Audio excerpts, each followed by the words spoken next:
When a particular basket is doing well, we can't resist putting our eggs into it. Maybe a large share, or maybe all of them. And when that basket inevitably goes south, we stare in disbelief at the short-sightedness of our singular commitment. It happens over and over again. It seems we only think of diversification after the fact. So, with uncertainty surrounding Canada's key trading relationship, is the D word back in export speak? In one very great respect, we could say that it never really left the lingo. Back in 2000, Canada's exports to China were duking it out with Germany for fourth place in the overall rankings, well behind our dominant sales to the US, but also well behind Japan and the UK. But back then, China accounted for barely 1% of Canada's international shipments.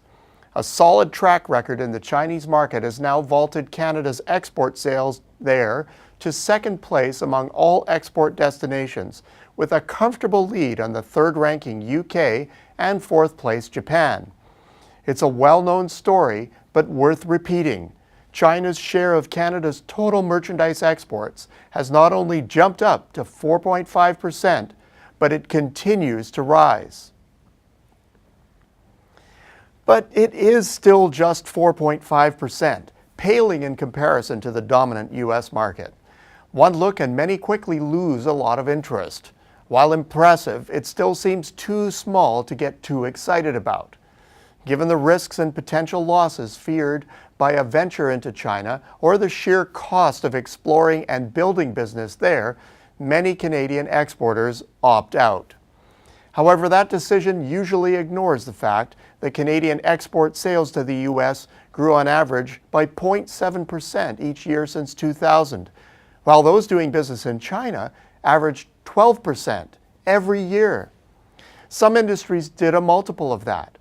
Well, that's now a whole different story and raises very interesting questions.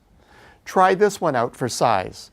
If this growth wedge remained the same over the forecast horizon, how would that trade share change? That is a great question. The answer? It would take just over a quarter of a century. But at that point, we would be shipping as much Canadian stuff to China as to the US. It hardly seems possible, but the math is pretty simple.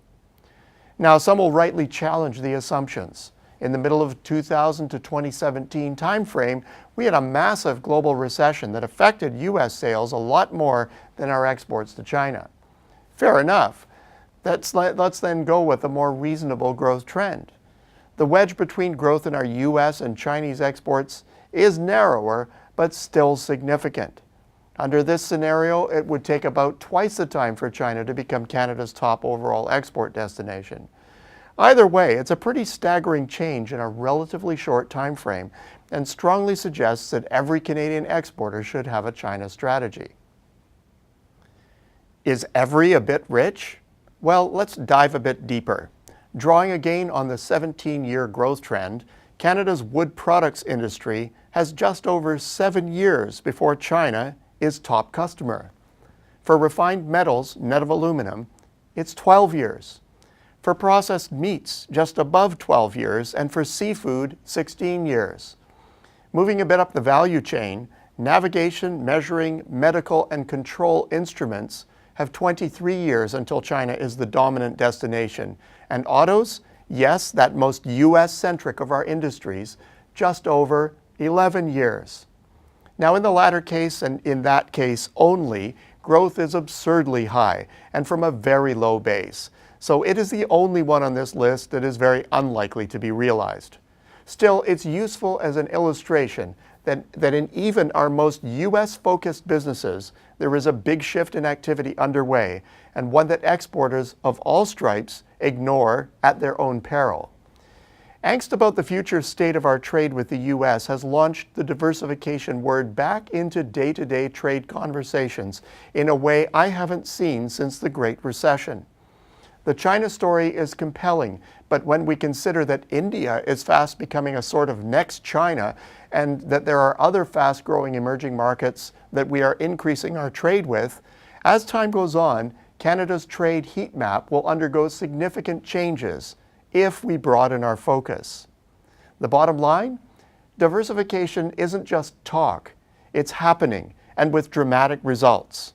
Time to join the Canadian exporters that are having the ride of their lives. Until next week, I'm Peter Hall.